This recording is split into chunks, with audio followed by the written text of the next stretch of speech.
بسم اللہ الرحمن الرحیم. چلیں جی. بسم اللہ الرحمن حدیث الرحیم.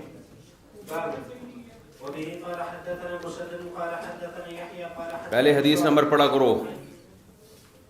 حدیث نمبر 3497. 3497. وبه قال حدثنا مسدد قال حدثنا يحيى قال حدثنا شعبة قال حدثني عبد الملك عن طاووس عن ابن عباس رضي الله عنه إلا المودة في القربى قال فقال سعيد بن جبير قربى محمد صلى الله عليه وسلم فقال إن النبي صلى الله عليه وسلم لم يكن بدل من قريش إلا وله فيه قرابة فنزلت عليه إلا أن تصلوا قرابة بيني وبينكم. جی قرآن مجید کی جو آیت ہے نا کہ قل لا اسألكم علیہ اجرا الا المودۃ فی القربى، اے نبی آپ ان سے کہہ دیجئے کہ میں تم سے اجر کا مطالبہ نہیں کرتا لیکن رشتہ داری کی محبت کا تمہیں واسطہ دیتا ہوں.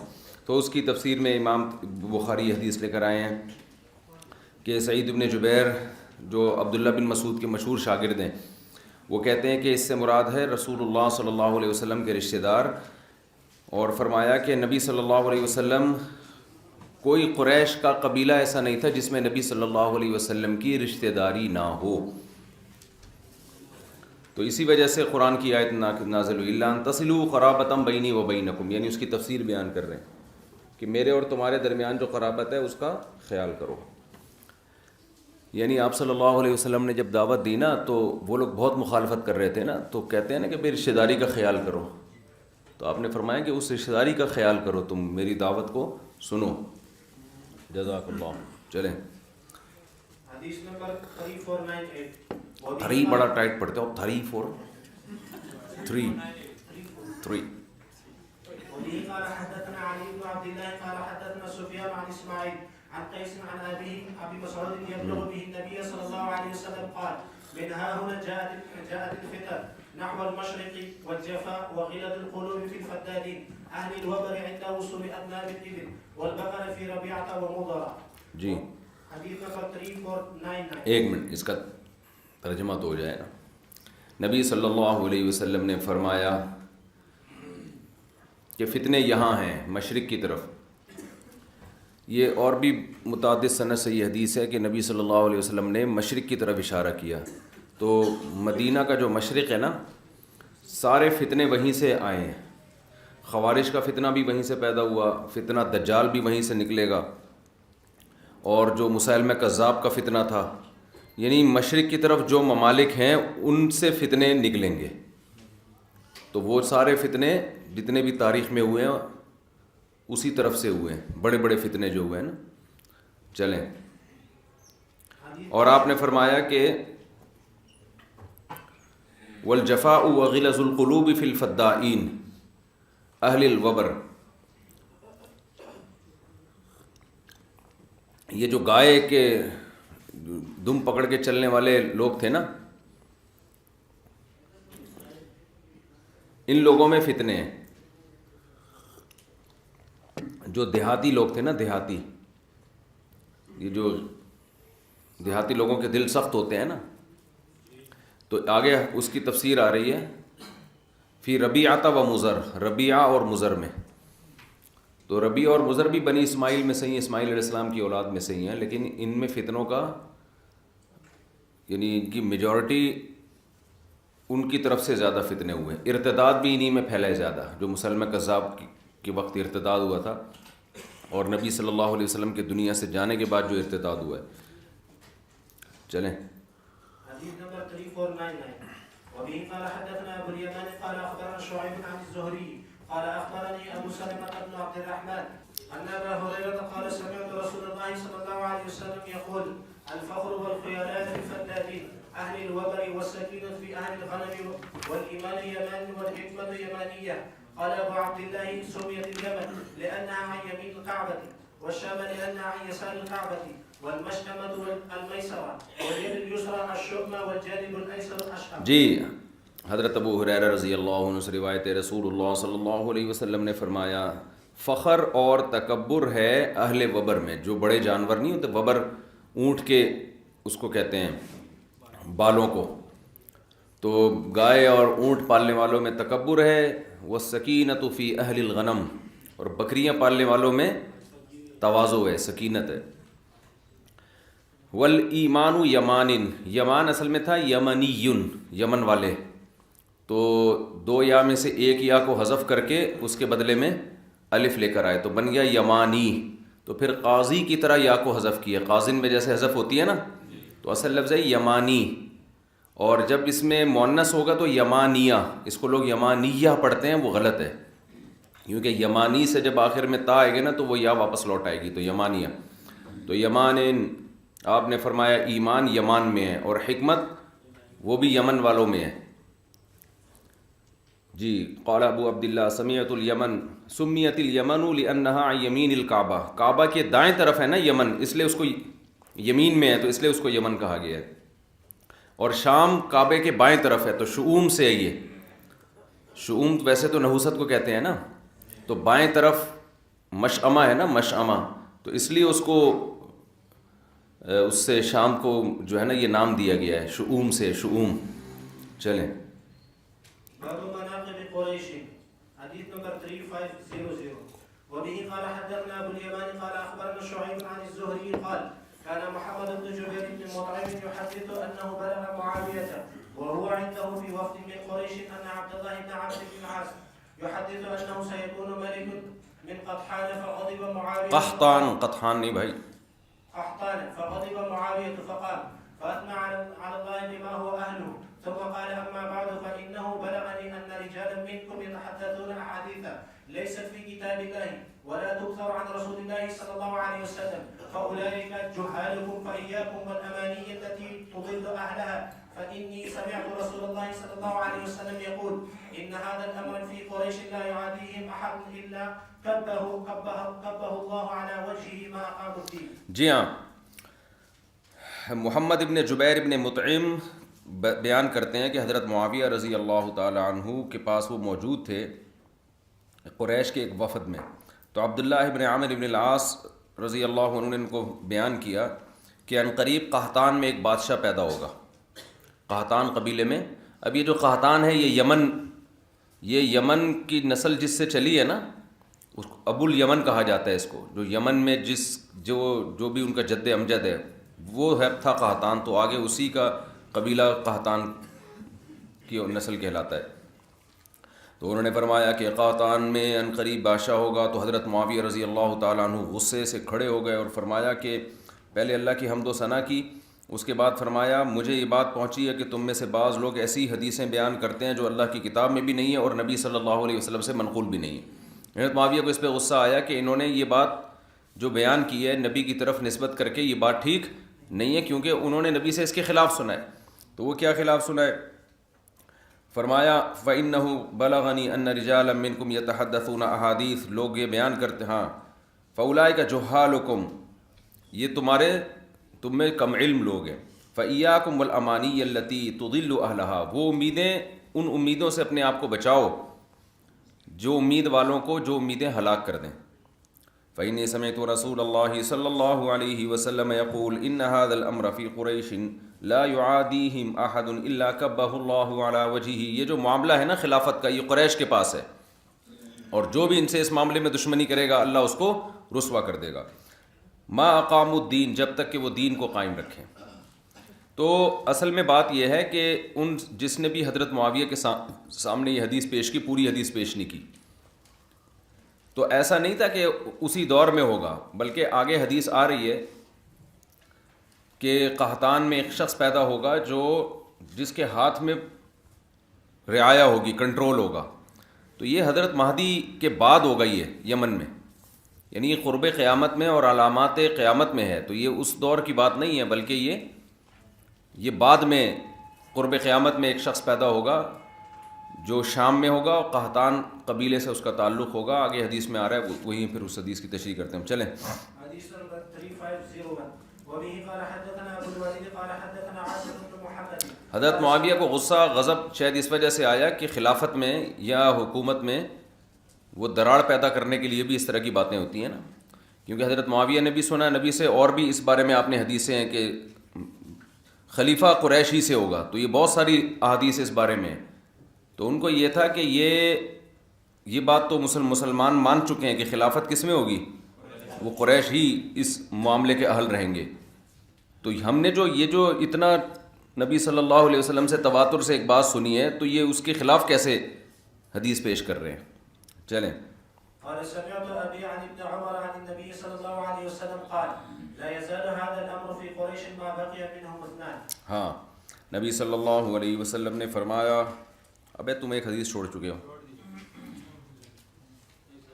حدثني عبد الرحمن بن هرمز الأعرج عن أبي هريرة رضي الله عنه قال قال رسول الله صلى الله عليه وسلم قريش والأنصار وجهينة ومزينة وأسلم وأشجع وغفار موالي ليس لهم مولى دون الله ورسوله.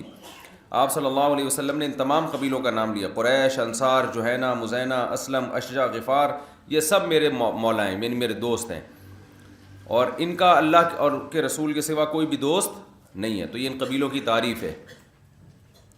حدثنا ابو الولید قال حدثنا عاصم بن محمد قال سمعت ابي عن ابن عمر رضي الله عنهما عن النبي صلى الله عليه وسلم قال لا يزال هذا الامر في قريش ما بقي منهم اثنان. آپ صلی اللہ علیہ وسلم نے فرمایا یہ معاملہ ہمیشہ قریش کے ہاتھ میں رہے گا، قریش کے پاس رہے گا، یعنی خلافت کا معاملہ، جب تک کہ دو بھی زندہ ہوں ان میں، یعنی دو قریش بھی زمین پہ موجود رہیں تو خلافت کس کا کہ حقدار کون ہوگا؟ قریش ہوں گے. تو پیچھے حدیث میں آتا ہے ما اقام الدین، جب تک کہ وہ دین کو قائم رکھیں. تو علامہ نووی رحمہ اللہ نے تو لکھا ہے کہ ان کے دور میں چونکہ قریشی کی حکومت تھی تو انہوں نے لکھا کہ ابھی تک معاملہ قریش کے ہاتھ میں، لیکن جمہور اس طرف گئے ہیں کہ اس کا مقصد یہ ہے کہ قریش اس کے اہل ہے. یہ خبر نہیں ہے کہ ہمیشہ ایسا ہوگا، یعنی یہ معاملہ ان کے ہاتھ میں رہے گا، مطلب یہ اس کے اہل رہیں گے. اور آگے دوسری حدیث میں اس کی تفسیر ہے ما اقام الدین، جب تک کہ وہ دین قائم کریں، یعنی دین اگر قائم نہیں کرتے تو پھر اہل نہیں ہیں. بھائی ایک قریش خلیفہ ہے جس کے بارے میں آپ کو پتہ ہے کہ یہ بھی دین قائم کرے گا، دوسرا ہے غیر قریش یہ بھی دین قائم کرے گا. تو اہل کون ہے دونوں میں؟ جو قریش ہے وہ اہل ہے. تو اور جس کے بارے میں یہ ہے کہ اگر قریش ہے لیکن دین قائم نہیں کرے گا، مرتد ہے یا کفر بواہ کا مرتکب ہے، پھر قریشی ہونے کی بیس پہ وہ مستحق نہیں ہے. اچھا، یہ جتنی بھی احادیث ہیں اس پر اتفاق ہے کہ یہ اس سے متعلق ہیں کہ جب سلیکشن کا وقت آئے، سمجھ رہے ہو. لیکن اگر کوئی طاقت کے بل بوتے پر غیر اہل بھی مسلط ہو جائے تو پھر اس کے خلاف بغاوت کی اجازت نہیں ہے. اس بارے میں بھی احادیث بہت زیادہ صریح اور واضح ہیں. وہ تو جب بغاوت کے حکام آئیں گے نا تو ان میں آپ لوگوں نے پڑھی بھی ہوں گی بہت ساری احادیث اس بارے میں، کہ مسلم کی حدیث ہے کہ جب مسلمانوں کا کوئی خلیفہ ہو تو اس کے خلاف جو بھی کھڑا ہو، کائنم من کان، جو بھی کھڑا ہو اس کو قتل کر دو. اس لیے کہ اس پر یہ تو اہل کی بات ہے نا کہ اہلیت اس میں زیادہ ہے. لیکن بات یہ ہے کہ اگر کوئی اور طاقت کے بل بوتے پر یا کسی بھی چاہے فاسد نظام کے تحت جب وہ مسلط ہو جائے تو پھر چونکہ اس میں اتحاد پارا پارا ہونے کا خطرہ ہے، پھر اس کو قتل کرنے کی اجازت نہیں ہے. یہ جو آج کل جمہوری نظام ہم پر مسلط ہے نا، یہ بھی بیکار نظام ہے، اس سے کبھی خیر کی امید نہ رکھیں. لیکن اگر چاہے اس غلط نظام کے بعد بھی کوئی ملک کا حاکم بن جاتا ہے تو وہ پھر حاکم بن جاتا ہے، پھر اس کو ماننا پڑے گا. تو ایک ہے آپ کے اختیار میں ہو کہ صحیح طریقے سے سلیکشن، تو اس میں تو صحیح طریقہ اختیار کیا جائے گا. لیکن آپ کے اختیار میں نہیں ہے اور صحیح طریقے سے سلیکشن نہیں ہو رہی تو جو بھی سلیکٹڈ ہوگا تو وے آف سلیکشن جو بھی ہو آپ کو اس سلیکٹڈ کو ماننا پڑے گا. سمجھتے ہو؟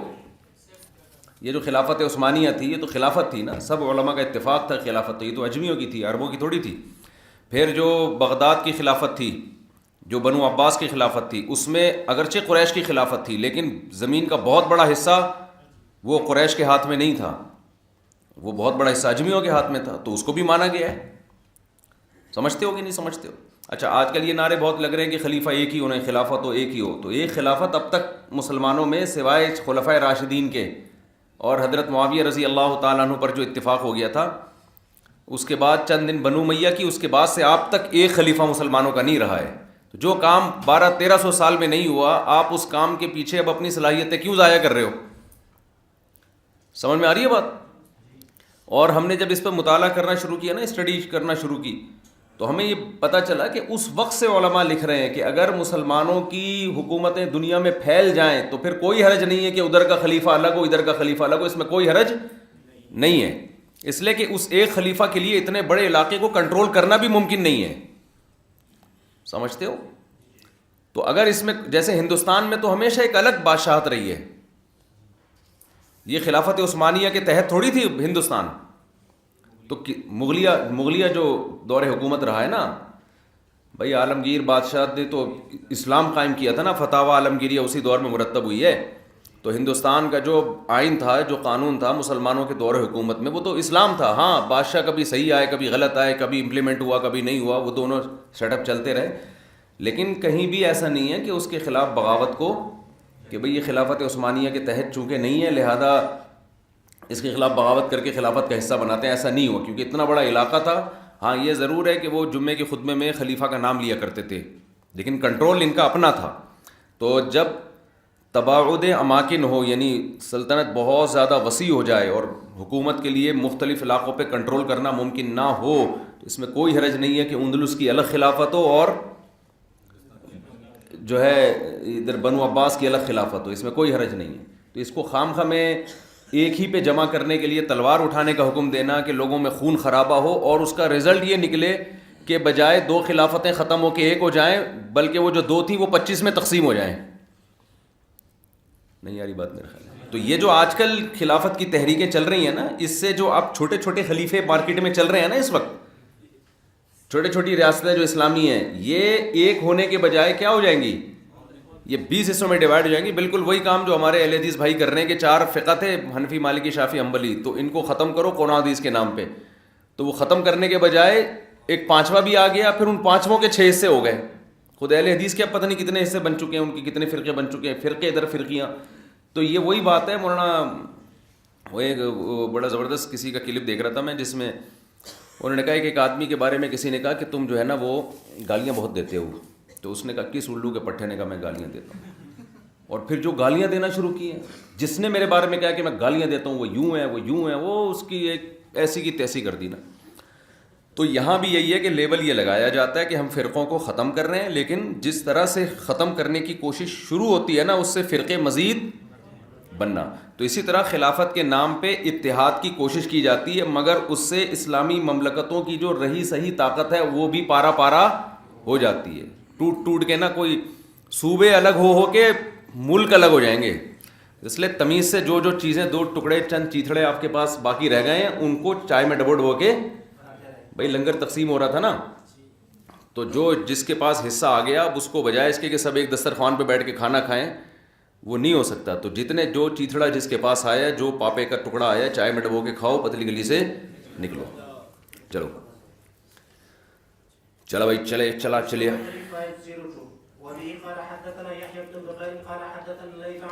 ہاں اب خلافت حضرت مہدی ضرور آ کے قائم کریں گے، تو ان کو اللہ نے طاقت دی ہے، ان کے بارے میں خوشخبریاں ہیں، اور حضرت عیسیٰ ابن مریم نازل ہوں گے، ان کی قیادت میں ہوگا.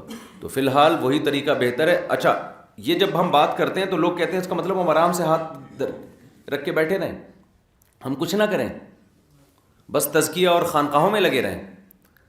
تو یہ بات نہیں ہے. نظام کی تبدیلی کی کوشش کرنا یہ فرض ہے. ہم مسلح بغاوت کے قائل نہیں ہیں. باقی اجتماعی طور پر نظام کو تبدیل کرنے کی جتنی بھی سوٹیبل کوششیں ہیں وہ فرض ہیں. اب وہ 20 ہو سکتی ہیں. ایک طریقہ جامعۃ الرشید کا ہے، کسی کو اس سے اتفاق نہ ہو. دوسرا طریقہ جماعت اسلامی والوں کا ہے، JUI والوں کا ہے، اسمبلی میں جا کے انقلاب لے کر آؤ. اور تیسرا چوتھا طریقہ تنظیم اسلامی والوں کا ہو سکتا ہے، یوتھ کلب والوں کا ہو سکتا ہے کہ کالج یونیورسٹیوں میں محنت کرو، بیوروکریسی میں لوگ لے کر آؤ. تو یہ 20 طریقے ہو سکتے ہیں. ان میں سے کوئی بھی آپ کو سوٹیبل لگے وہ طریقہ آپ پر اختیار کرنا فرض ہے. تو ہم یہ نہیں کہہ رہے کہ سسٹم کو تبدیل کرنے کی کوشش نہ کریں، مگر اس طریقے سے تبدیل کرنے کی کوشش کریں کہ تبدیلی کے امکانات ہوں. اس طریقے سے کہ رہے صحیح سے بھی جائیں وہ طریقہ مناسب نہیں ہے. چلو بھائی ڈبل یا حديث نمبر 3502 وبه قال حدثنا يحيى بن بكير قال حدثنا الليث عن وقيل عن ابن شهاب عن ابن المسيب عن جبير بن مطعم قال مشيت انا وعثمان بن عفان الى رسول الله صلى الله عليه وسلم فقال يا رسول الله اعطيت بني المطلب وتركتنا. آپ صلی اللہ علیہ وسلم اہل قرابت تھے ان کو غنیمت میں حصہ دیا کرتے تھے نا، تو اللہ نے حکم دیا. تو حضرت عثمان ابن عفان رضی اللہ تعالیٰ عنہ گئے اور جبیر ابن مطعم گئے. انہوں نے عرض کیا یا رسول اللہ آپ نے فلاں فلاں بنی مطلب کو دیا اور ہمیں چھوڑ دیا. تو آپ نے فرمایا کہ انما نحن وهم بمنزلۃ واحدۃ، انما نحن وهم منک بمنزلۃ واحدۃ. وہ اور ہم آپ کی نسبت کیا ایک ہی منزل ایک ہی جیسے ہیں؟ یعنی ایسا نہیں ہے، وہ مجھ سے قریب ہیں اور آپ کا رشتہ ان کی نسبت مجھ سے دور ہے۔ فقال النبی صلی اللہ علیہ وسلم انما بنو ہاشم و بنو المطلب شیء واحد، ٹھیک ہے نا، ایک ہی چیز ہے وہ۔ تو یہ بھی قرابت کی فضیلت بیان ہو رہی ہے نا۔ امام بخاری جب احادیث پر کوئی باب باندھتے ہیں نا تو ادنا سی بھی مناسبت ہو نا تو وہ حدیث کو ذکر کرتے ہیں۔ بخاری اور دیگر حدیث کی کتابوں میں یہ فرق ہے کہ صحیح بخاری میں جو ترجمۃ الباب ہے اس سے متعلق جب حدیث آئے گی تو اس میں تلاش کرنا پڑتا ہے کہ اس کا ترجمۃ الباب سے مناسبت اس کی کیا ہے۔ مثال کے طور پر آپ نے بخاری اول میں پڑھا ہوگا نا کہ جو بدریین کی فضیلت پر احادیث ہیں تو ان میں ہر وہ حدیث لے کر آئے ہیں جس کا حالانکہ بدر کی فضیلت سے کوئی تعلق نہیں ہے، لیکن صرف اس حدیث میں یہ راوی نے یہ بیان کیا وکانہ بدرین، یہ صحابی کہاں کے تھے؟ بدر کے تھے، تو اتنی مناسبت بھی تھی تو وہ حدیث لے کر آئے ہیں۔ کیونکہ یہ بھی امام بخاری کی نظر میں ایک فضیلت ہے نا کہ راوی اس صحابی کی اس صفت کو ہائی لائٹ کر رہے ہیں کہ وکانہ بدرین۔ سمجھتے ہو کہ نہیں سمجھتے؟ اس لیے ہمارے حضرت فرمایا کرتے تھے، حضرت مفتی رشید احمد صاحب رحمہ اللہ، کہ صحیح بخاری میں اللہ نے بہت علم رکھا ہے، یعنی جو بخاری کے جو مضامین ہیں نا، لیکن اس کے لیے کھوپڑی چاہیے۔ بڑا زبردست بھائی نے جملہ حل کر دیا۔ چلو حدیث نمبر 3503 وقال الليث حدثني ابو الاسود محمد عن عروة بن الزبير قال ذهب عبد الله بن الزبير مع اناس من بني زهرة الى عائشة رضي الله عنها وكانت ارق شيء عليه لقرابته من رسول الله صلى الله عليه وسلم۔ جی یہ حدیث آگے پوری آ رہی ہے، یہ ادھوری حدیث ہے نا، اگلی حدیث اگلی سے اگلی حدیث اس سے مل کے پورا مفہوم ہوگا، اسی وقت اس کو بیان کرتا ہوں۔ چلیں۔ وبه قال حدثنا ابو نعيم قال حدثنا سفيان عن سعد قال ابو عبد الله وقال يعقوب بن ابراهيم حدثنا ابي عن ابيه قال حدثني عبد الرحمن بن هرمز الاعرج عن ابي هريره رضي الله عنه قال قال رسول الله صلى الله عليه وسلم قريش والانصار وجهينة ومزينة واسلم واشجع وغفار موالي ليس له مولى دون الله ورسوله۔ یہ ان قبائل کی فضیلت ہے۔ چلیں۔ حدیث نمبر 3505 وبه قال حدثنا عبد الله بن يوسف قال حدثنا الليث قال حدثني ابو الاسود عن عروة بن الزبير قال كان عبد الله بن الزبير احب البشر الى عائشة بعد النبي صلى الله عليه وسلم۔ جی ہاں، کہتے ہیں عبداللہ ابن زبیر رضی اللہ تعالی عنہ حضرت عائشہ کو سب سے زیادہ محبوب تھے نبی اور ابو بکر کے بعد۔ عبداللہ بن زبیر جو آپ کے بھانجے تھے حضرت عائشہ کو بہت زیادہ محبوب تھے۔ آگے چلیں۔ ہاں، وکان ابر الناس بہا، اور عبداللہ بن زبیر بھی لوگوں میں سب سے زیادہ اچھا سلوک امی عائشہ کے ساتھ کرتے تھے، ایک تو خالہ ہونے کی وجہ سے اور ایک نبی کی زوجہ ہونے کی وجہ سے بہت زیادہ خیال کرتے تھے۔ وکانت لا تمسک شیئا مما جاءها من رزق اللہ، اور حضرت عائشہ کی عادت یہ تھی کہ جو کچھ ان کے پاس اللہ کی طرف سے آتا اسے فوراً صدقہ کر دیا کرتی تھی۔ سمجھ رہے ہو؟ فوراً صدقہ کرتے، روکتے ہی نہیں تھی کچھ بھی۔ اللہ تصدقت فقال ابن الزبیر، عبداللہ بن زبیر کو خیال ہوا کہ بھئی یہ تو اپنے لیے کچھ رکھتی نہیں ہے۔ صحابہ کی لڑائیاں بھی کیسی خاندانی ہوا کرتی تھی، دیکھو آپ، آج لڑائی ہوتی ہے کہ مجھے تو کچھ دیا ہی نہیں اس میں سے، سارا خالہ خود کھا گئیں۔ تو پہلے یہ ہوتا تھا کہ یہ جو خالہ ہیں یہ سارا صدقہ کر دیتی ہیں، اپنے لیے کچھ بھی نہیں رکھتی۔ تو عبداللہ بن زبیر کو غصہ آیا، انہوں نے فرمایا ینبغی ان یؤخذ علی یدیہا، ضروری ہے کہ ان کا ہاتھ روکا جائے، ضروری ہے کہ ان کا ہاتھ روکا جائے، کوئی پابندی لگے ان کے اوپر۔ فقالت، حضرت عائشہ کو جب ان کا یہ کلام پہنچا فرمایا ایؤخذ علی یدی، کہ میرا ہاتھ کوئی روک سکتا ہے؟ یہ کون ہوتا ہے مجھے منع کرنے والا کہ میں صدقہ نہ کروں؟ حالانکہ وہ ان کی خیرخواہی میں کہہ رہے تھے نا، مگر ان کو اتنا غصہ آیا کہ یہ صدقے سے ہمیں روک رہا ہے۔ فرمایا علی نذر ان کلمتہ، مجھ پر منت ہے اگر میں نے اس سے کلام کیا۔ آگے دوسری حدیث میں پورے الفاظ ہیں نا کہ لن اکلمہ ابدا، اس طرح کے الفاظ کہ میں اللہ کی قسم کہ کبھی بھی اس سے بات نہیں کروں گی۔ فاستشفع الیہا برجال من قریش، عبداللہ بن زبیر کو جب پتہ چلا تو انہوں نے قریش کے لوگوں کو حضرت عائشہ کے پاس لے کر آئے سفارش کے لیے، تاکہ بات چیت، حضرت عائشہ نے پھر بات چیت بند کر دی۔ وہ بھی اخوال رسول اللہ صلی اللہ علیہ وسلم خاصتاً، اور خاص طور پر نبی کے ننیال کو لے کر آئے۔ دیکھو صحابہ کرام بھی نا ایسے موقع پہ رشتہ داروں کو استعمال کر رہے ہیں، تو اس سے بھی رشتہ داری کی ویلیو پتہ چلتی ہے کہ نہیں چلتی؟ کہ بھائی رشتہ داروں کو ایسے موقع پہ ان کو پتہ ہے ان پر رشتہ داروں کا اثر ہوگا, ان کا نسب کا خیال کریں گی, رشتے کا خیال کریں گی. تو یہ جو ہم بار بار یہ شادیاں, بچے, یہ جو میں اتنے بیانات چیخ رہا ہوں نا, یہ اس لیے کہ تاکہ رشتوں کا پاس ہو اور رشتے وجود میں آئیں. سمجھتے ہو کہ نہیں سمجھتے؟ اسلام رشتہ داری کے بغیر نہیں ہے. تو بھائی, اور اسلام کے اگینسٹ جو دنیا میں مذاہب چل رہے ہیں ان میں سب سے بڑی, ان میں تھینک یو بھی ہے, امانت داری بھی ہے, ملک سے وفا بھی ہے, 2 نمبری سے بھی بچتے ہیں. رشتے مارکیٹ سے ان کے کیا ہو گئے, شارٹ ہو گئے. تو اس لیے ہم اتنا چیخ رہے ہیں اس پہ کہ بچے پیدا کرو گے تو رشتے ہوں گے نا. Point to be noted. بس شادی نہیں ہے تو بچے خود بخود بلوٹوتھ سے پیدا ہوں گے. Point to be noted. فامتنعت, لیکن حضرت عائشہ پھر بھی بات کرنے سے رکی رہی.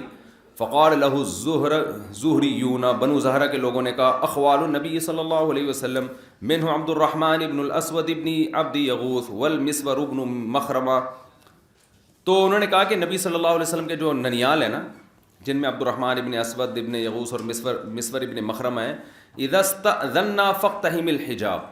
تو انہوں نے کہا کہ بھائی جب ہم حضرت عائشہ سے کے پاس جانے کی اجازت لینا اور بتائیں کہ نبی کا ننیال آیا ہے آپ سے ملنے کے لیے, تو ان کا تو پردہ تھا. تو عبداللہ بن زبیر سے کہا کہ تم اچانک چلے جانا, یعنی ہم آئیں گے ملاقات کے لیے تو وہ ہمیں اجازت دیں گی, وہ چونکہ پردے میں ہوں گی تو تمہارا تو پردہ نہیں ہے تو فوراً پردے میں چلے جانا. ففعلا, انہوں نے ایسے ہی کیا. اور بالآخر وہ جب ایک دم سامنے آئے اور ان سے معافی مانگی تو انہوں نے بات کر لی ان سے, تو قسم ٹوٹ گئی. اب جب حضرت عائشہ نے قسم توڑی ہے تو اس کے بعد حضرت عائشہ کے لیے ایک مسئلہ کھڑا ہو گیا. وہ کہا کرتی تھی کہ کاش میں قسم میں متعین کر لیتی کہ اگر میں نے کلام کیا تو میں روزہ رکھوں گی یا یہ ایک غلام آزاد. تو چونکہ میں نے ایسی قسم اٹھا لی تھی, علیہ نذر, بس مجھ پر لازم ہے کہ بات نہ کروں, تو اس کا کفارہ کیا ہے؟ اصولی طور پر تو وہی قسم کا کفارہ ہے نا بھائی, 10 غریبوں کو 2 ٹائم کا کھانا یا ایک غلام کا آزاد کرنا. اس کی طاقت نہ ہو تو 3 روزے لگاتار رکھنا. لیکن تقویٰ کی انتہا تھی, تو انہوں نے کیا کیا, ارسل الیہا بعشر رقاب فاعتقہم. تو عبداللہ بن زبیر نے ان کو 10 غلام دیے, تو انہوں نے 10 کے 10 غلام آزاد کر دی قسم کے کفارے میں. ثم لم تزل تعتقہم حتی بلغت 40, یہاں تک کہ جب بھی حضرت عائشہ کے پاس کوئی غلام آتا اس کو صدقہ کرتی اسی قسم کے کفارے میں, اور 40 غلام آزاد. اب غلام آپ سمجھتے ہو لینڈ کروزر سے زیادہ قیمتی چیز تھی نہیں, یہ بات سمجھ میں. غلام جو ہے نا وہ لینڈ کروزر کچھ نہیں ہے اس کے آگے, اس غلام تو انسان ہوتا ہے نا. تو 40 غلام, اور یہ انسانیت پر کتنا بڑا احسان ہے اسلام کا. یہ بار بار گورے چیختے ہیں اسلام نے غلاموں کا نظام لایا, وہ بھائی اسلام نے غلامی کو ختم کیا ہے, غلام تو پہلے سے چلے آ رہے تھے. تو 40 غلام آزاد کر دیے. وقالت وددت انی جعلت حین حلفت عملا اعملہ, مجھے خواہش ہے کہ جب میں نے قسم اٹھائی تھی تو میں ایسی چیز کی قسم اٹھاتی کوئی خاص عمل کی کہ وہ عمل کر لیتی, اور فافرغ منہ, اور میں قسم سے فارغ ہو جاتی. لیکن مبہم قسم تھی, کوئی اسپیسیفک کوئی چیز اپنے اوپر واجب نہیں کی تھی. تو غلام کہتے ہیں موت تک حضرت عائشہ غلاموں کو آزاد کرتی رہی. کیسا تقویٰ تھا یار. اور پھڈا کس بات پر ہو رہا ہے آپ دیکھو ہے بھائی. ہمیں اگر کوئی کہے کہ یار استاد جی آپ روزانہ, یہ استاد جی کی غلط میں, آپ طلبہ روزانہ استاد جی کو چائے پلاتے ہیں, میں کہتا ہوں استاد جی روزانہ طلبہ کو چائے پلاتے ہیں. ایسی مثال دو جو افورڈ کر سکے آدمی. تو پھر قسم اٹھا لو کہ بھائی پابندی, تو آپ کیا کہو گے یار, چل اب تو قسم اٹھا لی, اب تو استاد جی کی غیرت کا تقاضا ہے کہ اب نہ پلائی جائے ان کو چائے. تو ہمیں کوئی ایسے روک دینا کہ سخاوت نہیں کرنی, تو ہم کیا کریں گے پھر؟ تو کہیں گے یار اب تو مجبور ہوں, فلاں نے بھی پابندی لگا دی, فلاں نے بھی پابندی لگا دی. اور قسم توڑنے کے بعد اتنے گاڑھے کفارے تو سوال ہی پیدا نہیں ہوتا. اول تو قسم توڑیں گے ہی نہیں. چلیں جی, ہماری قسمیں اور ٹائپ کی ٹوٹتی ہیں جو نہیں توڑنی چاہیے, سمجھ رہے ہو نا. وہ قسمیں ٹوٹتی ہیں جو نہیں توڑنی چاہیے. چلو میرے بھائی بابو, ابے پڑھ لے تھوڑا سا ٹائم. چلیں یہ بس حدیث پڑھ لیتے ہیں.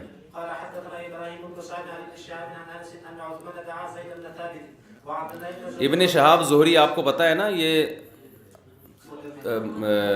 تدوین حدیث کے بانیوں میں ان کا شمار ہوتا ہے. تو منکرین حدیث جتنا ان کے پیچھے پڑتے ہیں کسی اور کے پیچھے نہیں پڑتے، کیونکہ تدوین حدیث کے بانیوں میں سے ہیں ابن شہاب زہری. عبداللہ وہ حضرت عمر بن عبدالعزیز نے کیا بولا بھائی؟ عبداللہ بن جو عمر بن عبدالعزیز نے انہی کو خط لکھا تھا نا، انظر ما کان من حدیث رسول اللہ فاکتبہ فانی کیا ہے خشیت ضیاع العلم والعلماء، کہ مجھے علم اور علماء کے ضائع ہونے کا خطرہ ہے، تو جو بھی حدیث ہیں ان کو لکھنا شروع کریں. تو ابن شہاب زہری کو خط لکھا تھا، تو اس کے بعد یہ سرکاری سطح پہ حدیث لکھنے کا کام شروع ہوا. تو یہ جو منکرین حدیث ہے نا، یہ جب شخصیات کے خلاف چلتے ہیں نا، تو جتنے بھی باطل فرقے ہوتے ہیں نا، یہ جب دیکھتے ہیں کہ نظریات پہ رد کرنا ممکن نہیں، تو شخصیات کو پھر یہ ٹارگٹ کرتے ہیں تاکہ اس شخصیت کی اہمیت ختم ہو، تو پھر اس کے کام بھی آپ کی نظر میں ویلیو نہیں رہے گی. اس کی مثال ہے جیسے جو اسلام کے خلاف ہے نا، بہت سے وہ اسلام کے خلاف نہیں بولتے، وہ مسلم علماء کے خلاف، مولویوں کے خلاف پیچھے پڑے رہتے ہیں. تو ان کا مقصد ہوتا ہے تاکہ اسلام کی ہی اہمیت ختم ہو جائے. ابھی حدیث پڑھ لیں بس پھر.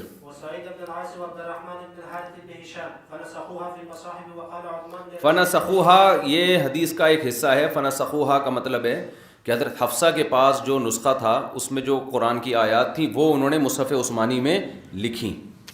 جی.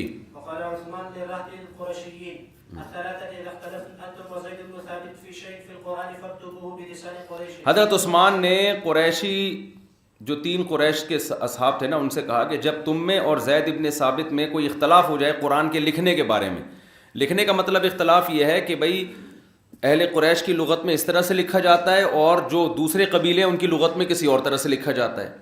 جیسے تابوت کا لفظ ہے نا، تابوت، یہ قریشی لمبی تا سے لکھتے تھے اور جو عرب کے دوسرے قبائل تھے یہ گول تا سے لکھتے تھے. تو حضرت عثمان نے حکم دیا جب بھی اختلاف ہوگا نا تو قریش کی لغت میں لکھا جائے گا. سمجھتے ہو کس طرح لکھا جائے گا؟ اہل قریش کس طرح لکھتے ہیں، تو اسی پر تابوت کو لمبی تا سے لکھا گیا ہے. ان یاتیکم التابوت فیہ سکینۃ من ربکم ہے نا، تو یہ بھی قریش کی فضیلت ہے. اس لیے فرمایا فإنما نزل بلسانہم، قرآن نازل ہوا ہے قریش کی لغت میں، تو یہ بھی اہل قریش کی فضیلت ہے. چلو بھائی، ہمارے یہاں بھی تو قریشی ہوتے ہیں. وہ کون ہوتے ہیں؟ کون سے قریشی؟ چلو چلو بھائی بس.